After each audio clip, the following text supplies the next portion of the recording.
Hello, beautiful soul family. Rebecca here, your vibe mentor. Welcome to another Monday Magic Intuitive Energy reading, where we take a pulse on what is going on in the world today as far as energy is concerned. What did last week look like, and what advice are we being offered today as far as how to move forward? Ah, it is so nice to be here with you. As you know, Monday is my favorite day because I love, love, love being able to tap in just in general, but then to be able to deliver this message to you, it truly is an honor. So let's get into it. It's been a quiet week, which is really fascinating considering we are in between eclipses. Solar weather wise, it's been quiet for 2 weeks now. We had a few mild to moderate spikes in the Schumann resonance. For anyone who is recently new to the Schumann resonance or has just getting started, sort of monitoring it. I know it seems like the big white flashes of light would seem like the most amplitude or the most exciting energy, but that is somewhat deceptive. It's actually the little green and blue lines that are horizontal that show us when we are in those higher hertz of the Schumann resonance. So we did have a couple of flashes of light this week, but really those are not as activating, if you will, as sort of the horizontal line. So just something to note, I am not a Schumann resonance expert. I used to think the same thing, and so that's why I share that. But there is definitely quite a few experts on YouTube. So if you want to check that out, go ahead and do a search. We'll just leave that there. Most importantly, it's been a quiet week energetically. There has been sort of a softening over this past week. It has been very much needed and is very helpful in the recuperation after the intensity that we had for many weeks on end. I certainly am surprised that it's coming in between eclipses. That's relatively rare. And yet, I guess not terribly surprising when we look at sort of the lull that came with the eclipse last week, the Libra eclipse. Certainly, there was quite a bit of intensity prior to and during, but after, which is typical for a new moon, there's very much a softening or a lower amount of energy, meaning we could be more fatigued, more tired, just not having a lot of motivation. And that's typical when the new moon has basically blocked out the light of the sun. It takes a little bit for us to regain our energy and our momentum and to get going again. But that lull or that softness or that calm, the stillness has continued throughout the week. And I'm feeling it very much even today. So that, I believe, for me is a nice reprieve. I hope that you're experiencing it the same. It depends on how you interpret things. If you see low energy as somehow a negative, you're in resistance to what is, then you're going to struggle a bit with it. If we recognize that low energy and fatigue means it's time to rest and take a nap, you can have the most delicious rest you've had in a long time. So it really is about sort of feeling into the rhythm of the music that is being played and dancing with it, right? So there's also been quite a bit of clarity that has come through. There was a fair amount of time, a couple of months even, I think, in the recent past where we've sort of struggled with what's coming, where are we going, what we know that the old is fading, and we're having this feeling of being in between two worlds and stepping through sort of a sheet of fog, not really understanding what's coming, what's on the other side. And finally, there is clarity coming through. I'm starting to be able to get a sense of what we're moving towards. And there's even excitement building, which is nice as we sort of feel into what might be coming. We can get a sense of, ooh, this is going to be good. This is going to be amazing. And it can really help to remember that life is happening for us, not to us. And so when we assume that everything we're experiencing is leading towards something even better and awesome and amazing, then we can feel into that sense of excitement. Now, when we get excited, we have clarity, we know something good is coming, we can get impatient. As an Aries sun, I absolutely have the potential for that. And so recognizing that impatience would ruin the amazingness of the excitement right now, knowing that it's coming and right now is awesome too. We can enjoy what is and really rest in the appreciation and gratitude for the now moment, which is always all we have anyways. And it's not just all we have, but it's pretty damn good. It's not so bad. And if we are living like the main character and we are romanticizing our life or looking for the good or always seeing the silver lining, we can make it pretty awesome. It's really up to us as the creators as to how we will perceive, interpret, and experience our now moments, right? I'm getting a sense of, I'm telling you to be in the present moment. And then I also want to deliver the message that it seems like December, things are going to get better, even better, maybe softer, easier, faster, whatever it is for you. But for me, I'm really getting a strong sense. And I would say many people in our community, there's multiple indicators that December is going to be sort of an easing point, that things are going to start to get better in December. I don't like to predict the future. I don't feel that I have been given that skill, or at least not exercised it yet. Sometimes I do get guidance on future moments that could bring potential ease. And so I have to deliver the insight as it comes through.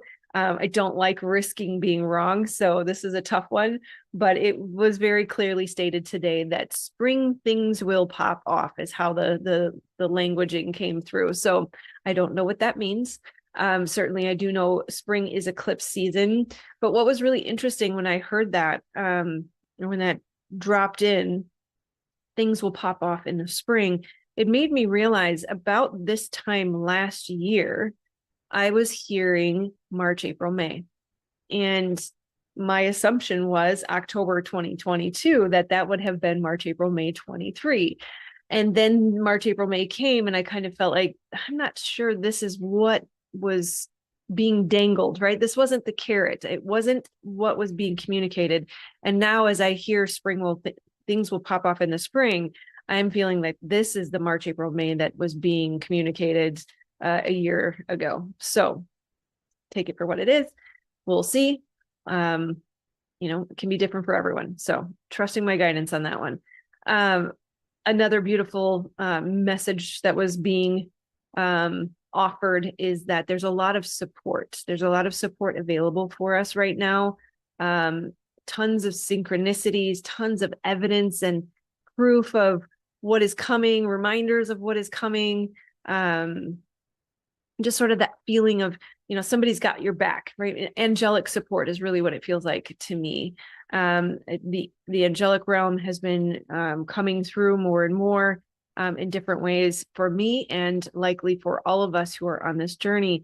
Well, not likely. It is certain that we all have our own angelic support, and they like to communicate with you. They want to help you, and they want to remind you that you have to ask for help with specificity, including your time of need. So I need help with this now, right? Not I need help with this, and then that's an open-ended when, right? So we want to really be specific, and because of free will, we have to give permission by asking and saying, help me with healing family dynamics now, right? Help me with healing person A and person B's dynamics in our family now, right? The more specific we can be, the more they can assist us. So remembering that we have that support, we are never alone. They've got your back, they're lifting you up, and they're assisting. There's a strong sense that they're helping things feel easier. It's possible even just in carrying some of the burden or the load, that they can help assist us in feeling that sense of ease and support. Yesterday was beautifully, amazingly blissful, absolutely gorgeous, energetically and physically. And I hope that you had a chance to kind of tap into some of that energy. Those days are fleeting, and they don't always come for the same person at the same time, or for a group of people at the same time. So usually within a couple of days of my experiencing that, those around me will also. So if you haven't felt it yet, tap in. It may be there for you in the near future. We were also being reminded to remember that we have come very far. we have come so far. We have accomplished a lot. And it can be really easy to forget when we do all of this internal work. It's micro shifts and changes that do impact our external environment, but we have a tendency to, because it's evolution from one moment to the next, it's flowing, it's melding. We can kind of forget, how far have I come? Who were you 6 months ago? Who were you a year ago? Who were you 3 years or 5 years ago? Look at how far you've come and really take the time to reflect on what you have accomplished, what you have overcome, who you have become, and how much more powerful and safe are you within your own being. And really take the time to reflect on your progress and have gratitude and awe for that. There was also a recommendation to be sentimental, which is interesting. It was sentimental without clinging. And so it's kind of a looking to the past in reminiscence and just saying how amazing and awesome this journey has been. How cool that I have been able to overcome all of the trauma. How cool that I am able to stand confidently, powerfully on video now when I couldn't do that years ago. And just really, really not beyond gratitude, just have awe for how far we have come and how much you've accomplished and how much you've overcome and who you are becoming. And remember, if you look, right, hindsight's 2020, if we look back and pre-healing or pre-progress, we may have felt like, I'll never get there. It's always too hard, or it's too big, or all these statements that caused us to believe that nothing would change. And yet it did. And we can almost feel into the light at the end of the tunnel by taking stock of how far we've come, that we are so much closer to heaven on earth, or the new earth, than we have ever been before. And obviously, as we move closer, we'll be able to keep saying that, but it can really fuel you. And this is reminding me of a quote that I have on my monitor that I don't often look at, but it's just popping into my head that I should share this with you. It says, those who lose sight of the progress being made, those who do not lose sight of the progress being made will find joy in the process, right? And so if we really look at how far we've come, we will have access to more joy in the process. So it is available to you to be able to soften into the peace and the joy and the expansion and the freedom that we are experiencing right now. That as we take stock of how far we've come and we soften into the support, and we know that everything is in perfect divine order and happening for us, not to us, it almost feels like the excitement of a kid before Christmas, right? On Christmas Eve, and just get so excited for what's coming. And even though things are falling away or changing, or we see sort of that confirmation of that thing is in the past and it's not coming along on the journey. And I know it's fading away. And that's a little bit, you could say sad. We could say, I have gratitude and appreciation for what was, but I can still, in those moments of watching things fall away, know that things are still very good, still very, very enjoyable. And I can see the beauty in what is.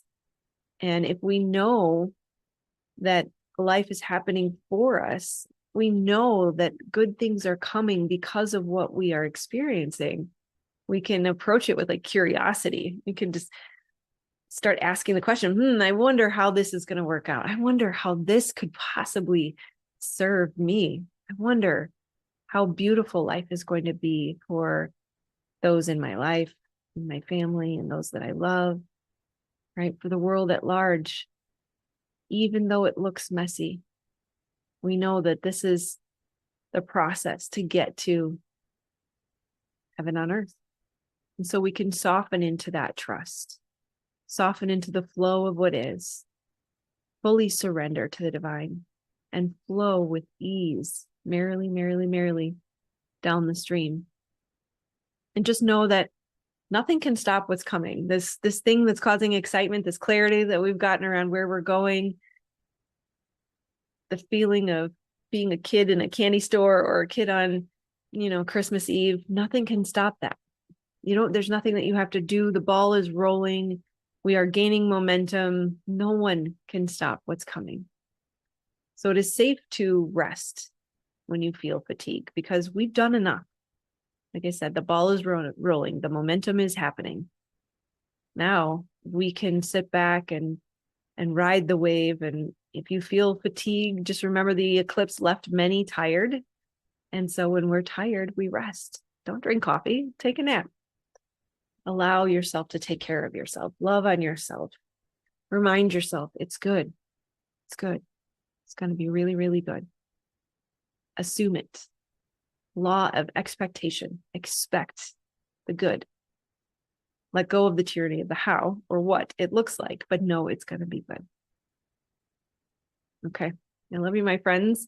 Happy Taurus eclipse coming this week. I did not look up the time, so you'll have to do that one on your own this time. Sorry, I forgot that one, but I do know that it's going to be a beautiful and amazing thing, of course, because it's all good. And so I will see you on the other side. I'm sending you love. And for some reason, grounding is coming through right now, so make sure to put your feet on the ground.